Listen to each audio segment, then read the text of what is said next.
A quick note before we get started today. So this episode is a follow-up to the episode we released a month ago about how to have tough conversations and assert your boundaries.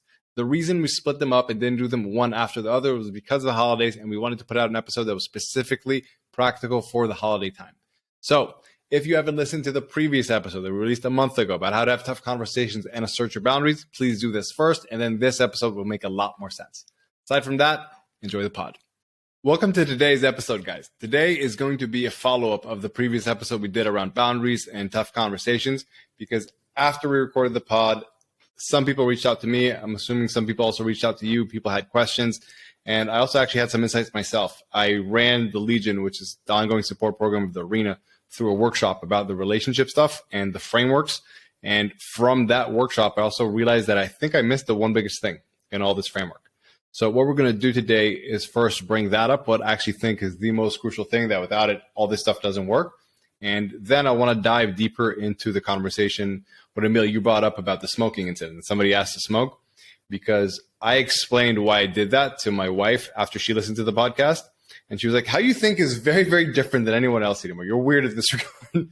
So I figured I should bring it up because it could be a value, because I think it's an interesting perspective, and it's why I'm comfortable setting boundaries in a lot of places where I see other people struggle with it. So on that note, thank you for joining me, Emil. How you doing? Thank you for having me. This is a hugely important topic, and I don't think it can be spoken about enough. There's this concept of if you know and don't do, then you don't know. And even though people will listen to the first podcast, they still won't implement this, right? This is, one of those taking hard actions in the moment, and most people will continue to take the easy actions. So any information about this is going to be beneficial. Any more context, any more examples. So this is a hugely valuable podcast in that regard. Awesome. All right. So what we did in the last podcast, we gave you guys a framework. Do 1, 2, 3, 4, 5, so on, and you'll be able to have a really great conversation. And when I was talking to my guys in the Legion, I was workshopping through this with them. And then I was like, wait, but all of this is irrelevant if we're not clear on the intention of why we're trying to have this conversation. And I think setting that intention at the beginning, without that, it's all irrelevant. That whole law of inversion, if you can't clarify at the beginning of the conversation with the other person, hey, I want to have a productive conversation because I want us to have a better working relationship. I want you to succeed as an employee, or to my spouse because I love you and I want us to be able to enjoy each other. And that's why I think we should have this conversation, but I want to do it in a productive way. If you don't set that tone and that intention from the start, like you're missing it, because they're going to get defensive. They're going to think you're criticizing them. But if you set ahead of time the intention of saying, hey, I want to do this because I see a better positive future for both of us. If we do this, they can get on board. All of a sudden, instead of you guys arguing against each other, you're together as a team trying to figure something out that'll be better for both of you. You recruit them, basically. Sorry, I just wanted to add that you recruit them with you in order to figure out a problem by stating that, instead of you trying to go against them. By you saying, hey, we're both in this together. I want things in workplace. I want things to be better. I want us to have a better work relationship. I want you to succeed more. You're recruiting them. And all of a sudden, they're with you together and how we can figure out this problem. It's not that I have a problem with you. And the same thing with love life. It's like, if you can tell your partner, I love you, and I want us to figure this out so we can have a better relationship. Again, you're recruiting them. And all of a sudden, you guys are together on the same team, and that's why you can really have a productive conversation. And let's go back into this a little bit. I think you want to say something. Yeah. So you mentioned it's about tone and intention, and it's about setting the culture in that relationship for this to be the norm. Communicating it is important, but then following that up with actions and showing that it's true and being consistent in how that happens. So when you communicate a boundary, you make it about the boundary, you make it about mutual lifting rather than a personal thing, an ego thing. And if you do that consistently, then it becomes this mutually beneficial relationship, especially for love life, close friends, partners, especially for work relationships. I am intrigued how you approach this for one-off interactions, like we discussed about the smoking, but I just wanted to kind of raise that, because setting the intention with hey, I think we should, this is for both of our benefit. Saying it once is a part of this and important. It then needs to be followed up by action. It then needs to be followed up with consistency.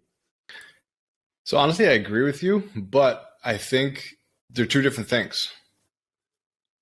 Having the tough, you're talking about boundaries right now. I'm talking about how to have the tough conversation first to figure out what needs to be done and so on and so on. I think as far as that, recruiting the other person to recognize that we're trying to figure out something together.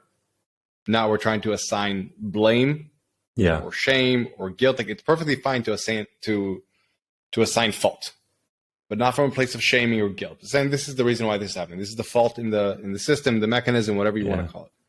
But recruiting them together to know, like, okay, I want to help you find this fault so you can be better. If it's in a work scenario and you have an employee, him understanding, I'm trying to take care of you so you can be a better employee, so you can succeed more. And like, so let's together figure out why this isn't working so you can be a better version of yourself that you want to be. It creates a whole different dynamic.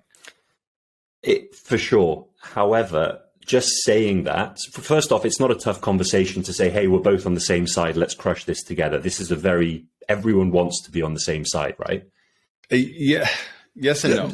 I think context, if you say it just before you tell someone that they fucked up, all right, they may not believe you. They will take it hard. It's an ego thing. But if you can, go on. I think most people struggle to do that because, again, what we talked about in the previous episode, they already have something pent up. Yeah. What we're saying right now, this is the logical thing to do. Get someone on your team. But again, because a lot of people don't give themselves permission, they end up having a blowout. Or they're just not aware that this is how I should be approaching it. Instead of saying, hey, David, I have a problem with you doing this, this, and this. Like, hey, David, so you're a great employee. We know this is your targets. This is where you want to get to in the company, in the business, whatever it may be. So I see this as a gap that together we got to figure out so you can get to the next level. Yeah. By doing that and setting that intention, all of a sudden, David's a partner. He's not someone you're having a tough conversation against. He's someone you're figuring out a problem with, figuring out a solution. I agree. This takes repetition. Like, just saying that the first time when you have this conversation doesn't make it true. They still will take it personally. But after you've done it a number of times and they can feel and see that this action is aligned with those words, then it will become a thing. Then it will become a relationship. Then it will become much easier to have these tough conversations, to have these boundaries. It's interesting that from my experience, so context, my experience is the most amount of people I've employed underneath me, they were all, when I was working for the billionaire, they were all basically Navy SEALs or Special Forces guys. So they did have an ability to take feedback, but it would take literally one conversation with somebody like that and it was done. So there is that context, honestly, when I think about it. But yeah, it's just about setting the tone, but also living up to that, not just talking that talk, but walking that walk. It's actions and words. And in, my context would be, say, in an emergency room, speaking to, one of the nurses or colleague doctors. Any conversation of criticism would be taken personally as default. And you would have to have a relationship and reputation for being fair and working in partnership and not always being a dick, for that to actually have the intention that you want. Say, hey, because there's plenty of people out there who are like, hey, this is a team, you're shit at what you do. And they say one thing, but behave in a totally different way. Everyone has the intention, they've read the right books. They're like, oh yeah, we're a team, we need to do this together. But then they don't actually communicate in that way. They don't actually have that intent. That it's interesting. It's beyond that intent, it's that integrity. I didn't even think about that. So it's of course you're going to have that integrity, but it's a great point you bring up. Some people got to recognize that. I do want to say one more thing here that I think is a bit of a shortcut to this in a way, because basically what you're saying right now is if I tell somebody this, they want to ask, well, in the future, are you actually going to live by this or not? And something that I've found to work really, really well in my wife and I's relationship when we have this is that we schedule a time to have a conversation. And before we have that conversation, we also schedule a time to go on a date night right afterwards. So what we recognize is what we're trying to do here is for the betterment of a relationship that we really love and appreciate. And having that, not just be like, okay, we're going to have a fight and then we're going to be angry, but let's have a conversation, and then let's go appreciate each other and enjoy each other and go have a date night. It sets a very different tone to the whole conversation. Just knowing ahead of time, again, that we're not trying to fight here. We're trying to figure something out because we want to keep enjoying each other more and more. And the same thing, I wonder if you could do the same thing in a business. I haven't done that yet, but I can absolutely see people doing reviews with people before a big company event, and then all going and bonding and enjoying together. I do think that's an option. I agree. And, you know, a very easy example in a company would be after giving that feedback, then immediately afterwards behaving normally again, not, you know, like being grumpy and stamping around. Or I'll say this, even, so let's call it, there's a place of balance. There's a center point where that employee was before you gave him criticism. Like, let's say his happiness level or whatever it may be. Now you gave him a little bit of criticism. He's probably veered off a little bit. So if you can do something to correct that by going out for a company dinner afterwards, and that could be very, very positive. You know what I mean? And it's very simple. But you can't go for a company dinner every time you give someone feedback, you know? You can't, but sometimes when you have to have a tough conversation, even you just having a chat with him after you're done. It's like, how's life? 5 minutes. How's life? Exactly. All of a sudden he has a little bit of connection. He doesn't feel that he's just been talked down to. Exactly. That could make a world of a difference. And even in the example of the relationship, you know, the first time that you do that, you have a difficult conversation with a date afterwards, the date's going to be tough because there's going to be maybe inertia, resentment, whatever. But it's a skill like anything else. And it may take a number of goes before you can switch from, oh, that was a tough conversation, I feel like shit, to, and now we can have a date. So that, just for people listening, be aware of that. Same with the conversations. You have to have the conversation. Someone's going to feel like shit. We expect that. It's normal. It's human. Then you can kind of go back to behaving normally afterwards, or even positively if possible. They still may not respond. They may still close down, but over time they will get a feel that this is how it works and that you don't mean anything bad to them. You just want them to improve and rise together. I'll say this. I'm not in full agreement with you here. I think you can absolutely mitigate the effect of how bad people feel after these conversations by clarifying the intent. Again, it might not go down to zero, but by clarifying the intent that we're trying to do this together. And you don't need to get defensive because I'm not trying to attack you. I'm just trying to help you improve a behavior that you're doing, whatever it may be. It's doable. Like, you're laughing, and I'll be honest, Emil, this could be a thing that maybe you haven't had success with in the past, but it doesn't mean that it's not doable. I've seen this done many, many times. And that, creating that intent and recruiting somebody to have a conversation with you and how you can help, both of you can help him or her or whatever it may be, it makes a monumental difference. And a lot of the after effects you're talking about, they might not be there. And again, I do recognize that I've mostly worked with people that are a certain level of also accustomed to receiving feedback, but I've also done this with other people as well.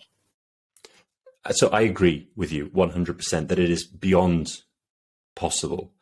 But you are, you know, a certain level of individual who has communicated with a certain level of individuals. Even when you're not communicating with Navy SEALs, you still have your skills, which means you're expert level at this. Now, we're talking to a large number of people who potentially aren't interacting with high level. So just to say, oh, if I put it in a certain way, they won't get defensive. Like, I mean, they will. Right. They will. So let's settle on this. First off, recognize that it is a possibility to not have a breed of resentment, but also 100%. Accept and expect that it's going to be a path to get to that level of skill. Would that be fair? Boom. Perfect. Awesome. Okay, so that's the first point I wanted to make. The second point I wanted to make was about the guy that was smoking. So if you could just please share that story again, just for anybody who hasn't listened to the previous episode or was a week ago or whatever it may be. Yeah, so we were attending an event. We were having dinner outside, and a gentleman next to us asked, "Hey guys, do you mind if I smoke?" In a very much, I'm going to smoke kind of way, but just asking because, you know, polite in air quotes. Yeah. And not, he wasn't being malicious or anything. It was just, he's always, no one's ever denied him. That's what it felt like. Yeah. And myself and the other guy sitting next to me, Ben won't mind if I mention him, were like, yeah, fine. As in, we didn't like it, we didn't want it, but we just fell to the, you know, the power of his words. He was just like, "Hey, do you mind?" We're like, "Oh yeah, of course, no worries." And then Itamar was like, hey, no, actually, I'd rather you didn't. Something like that. I can't remember your exact words. Yeah. And it was fine. The guy was like, yeah, okay, no worries. I mean, I don't know how he felt inside, but it was very interesting. It was very powerful. And yeah, that was the story. Yeah. So you told that story on the podcast the other week, and I was like, this is weird because I don't really felt like I asserted a boundary there. And my wife also mentioned that to me. And I was like, it wasn't me asserting a boundary. That dude was being a dick. Like, excuse my language, but he was just being rude. She was like, what do you mean? Here's where this might get interesting. This is what I mean by that. So this is my viewpoint on the world. How you said it wasn't malicious. It wasn't this, but he kind of knew that he could kind of get away with it. My viewpoint, he was rude. He knew what he was trying to do at the expense of others. He was just hoping no one would call him out on it. He wanted to stay eating with everybody. He had his desires. He wanted to stay and eat. He didn't want to get up, and he wanted to do everything he wanted to do while smoking at other people's expense. And he was just hoping, hey, if I say, does anybody mind? And I say it just not contentiously, but just with a little bit of oomph, no one will say no to me. If he had a genuine desire to make sure that everyone around him is comfortable, first off, he might have not done it anyway, because like I don't need to check in. If we're having dinner, I don't need to ask the table, hey, would it be rude if I check a message from my wife for a second? Because I know that's not rude, but he knew, and he knew he needed to ask. And he could have asked it in a completely different way. If you really want to be sincere and non-confrontation, he could have asked, hey, general question, do you guys like or dislike when somebody smokes when you're eating dinner? Just curious. And then you and Ben, for example, would have felt completely comfortable saying, yeah, we mind, we don't like it. They'd be like, oh, okay, because I was going to smoke. So you know what? I'm going to go that way. I'm going to go to the side, then I'm going to smoke. Yeah, you're right. But he didn't choose to do that. He was being rude. And that's why I was like, I have no problem telling you go away and go smoke somewhere else because you're trying to be a dick. Yeah, I see what you're saying. I agree. I think being a dick is a step too far. I think he was just... Well, him was also, I recognize his vibe. Yeah, it was the vibe. He was flexing. He was flexing and being like, this is what I want. And I'm just going to, flex a little bit with ego. And that should work. It's always worked in the past. But I see that as being rude and being a dick because he was just hoping that he could inconvenience other people because no one would stand up to him. Yeah. And that's why I didn't feel any which way about asserting that boundary. It wasn't me about asserting a boundary. It's like, no, dude, don't play those games here. It's like, I see what you're doing. And I don't accept it. Go smoke somewhere else. That's what it was. I didn't feel that it was any difficult for me to assert a boundary. It was just basically standing up saying, no, don't be a dick. It's not okay. These are my friends here. You're being a dick. Go be a dick somewhere else. And again, excuse my language on this podcast, but that was what I felt. Yeah, I agree. And you're right. You were being an equal and opposite dick to him. And it wasn't being a dick. It was just meeting him where he was to say, and you were perfectly polite. Like his question was polite in air quotes. Like, hey guys, do you mind if I smoke? Awesome, polite on the surface. Yours was also polite. It's like, hey, I'd rather you didn't. Thanks. No. It was no. Please don't. Yeah, exactly. But it was polite. No, please don't. It's still polite, right? Yeah. But it had the same exertion of. But again, like I'll be honest, I don't feel like you said right now. You were also being a dick at the same level. I don't feel that I was. I don't feel that I was being rude. I don't. Just because he was doing something rude and I didn't accept it doesn't mean that I'm being rude. No, you're right. But you equaled and opposited his force. Yes. Yeah. But again, there's a big difference in him being rude, using force, and me using force, let's call it for good, whatever you want to say. And that's a big meta lesson that I wanted to talk about a lot. That I feel when people are testing your boundaries, not from a positive place, but just because they want to do their own thing, you speaking up isn't bad. Yeah. And I see this especially culturally. It's a shame. A lot of women are taught that as well. Be a good girl. Just do this. And I see it a lot with the one-on-one women I used to work with. You asserting a boundary because somebody is trying to overstep is not you being bad. It's not you causing confrontation. You're not the one that's causing the confrontation. Yeah. They have caused the confrontation. You standing up for yourself is perfectly valid. And that's such a big thing. I want to say this both on the podcast, both for everyone and anyone, but especially for women and guys. If you have daughters, this is something you got to teach people because society, It works a bit differently these days. But just because someone encroaches on your boundaries, you standing up for yourself does not make you a bad person. And a lot of times, people purposely try to encroach on people's boundaries because they hope they can get away with it. And that's what he was trying to do. Yeah. He was just hoping he could get away with it. He was hoping he could have what he wants at the expense of other people, and he could get away with it. And that's why I felt that me telling him, no, I'd rather you not go smoke over there. It was not me being rude in any which way. That was just me saying, we're not going to tolerate your bad behavior here. And I don't have to flinch about this. Yeah. I feel like you're about to burst out laughing. No. Just the bad behavior comment made me chuckle, but I agree. And then when I had the experience, I don't know, 4 weeks ago, where someone next to me having brunch in Lisbon said, I can't remember the words he used, but regardless, I was like, I'd rather you didn't. And it felt amazing. And also I was sitting there awkward 1 meter away from this guy for the next hour, but that was on me. And that was the first rep, right? And it'll only get easier from there. So yeah. I think it could also make it easier for you to recognize that you are not doing anything wrong by denying him this. Yeah. Intellectually knowing that is different from... It is, but I think most people don't even intellectually know that. They don't recognize that. And if it's first you intellectually understand, cognitively understand, then you emotionally embody. That's the process. So first, though, you have to cognitively understand and intellectually get it. I mean, the context is slightly different in that this guy was... The first guy in your example was, a colleague, a friend. Well, he was at an event. Okay. And he was on our table, whereas this other guy was on a separate table to me, and he had a legal right to smoke. Yeah. So, it's an interesting one because the rights are in his... Like, it's not bad behavior for him to smoke. I mean, it's a disgusting habit. It's not, honestly. And this could be a different example, and he could have been actually very polite and considerate. I don't know that situation, but this was obviously, there was no ashtrays on the table. For example, where we were sitting. No one was sitting. It was very clear. Yeah. Agreed. Yeah. That's an interesting distinction. But yeah, this guy was polite, and I felt very good saying no because I didn't want him to smoke. I mean, the tables were, 4 inches apart. It was bullshit, but it was great. Yeah, and again, in that kind of situation, it's absolutely possible to tell him, hey, I'd appreciate it if you don't. And then when you leave, say, I just want to say thank you for not smoking. I really appreciate it. Yeah, that's really nice. Return the courtesy, Yeah, that's real nice. Yeah. Okay, so this was a bit of a quicker pod because I wanted to talk about these two things. So I'm going to, again, summarize it from my perspective. First, if you set out that intention before you have a tough conversation, and instead of you having an argument against someone or talking against someone, you can recruit them. And together you can figure out how both of you can have a better future.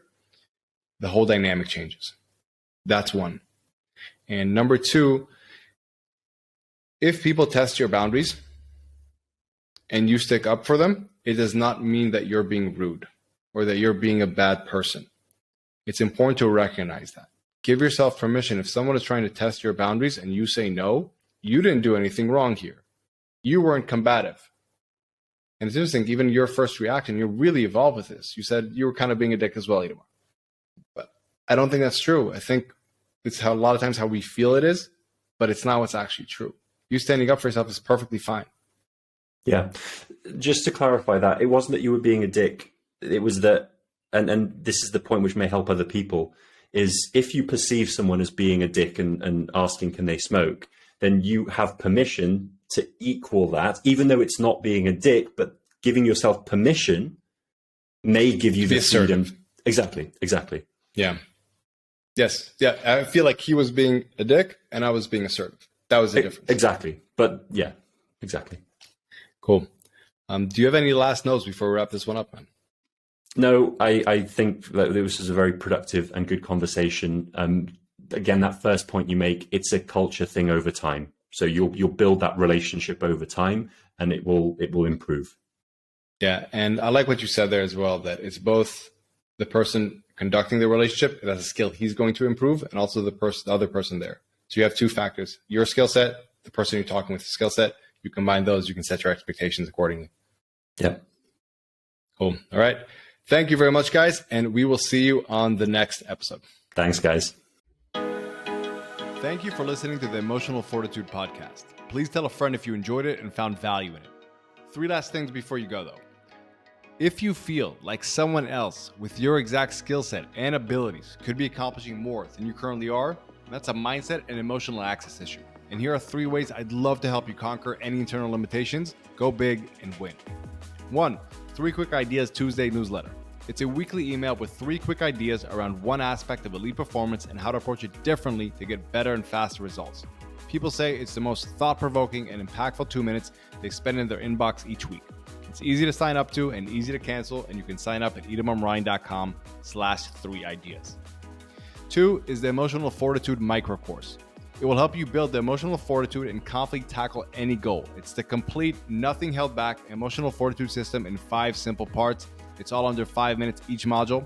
See it, use it, and win. And it's completely free at itamarand.com/course.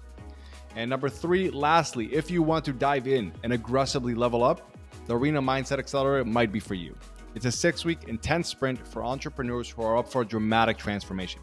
It's an interactive live program where you'll be working with me in a very hands-on way to get clarity on what you want, build an effective mindset to optimize for your goals, and establish elite emotional fortitude that would allow you to overcome any fear or doubt that could get in your way. You can learn more at itamarmarani.com/accelerator. You can find all of these links in the show notes below or go to itamarmarani.com and have a look around. Until next time, who dares wins.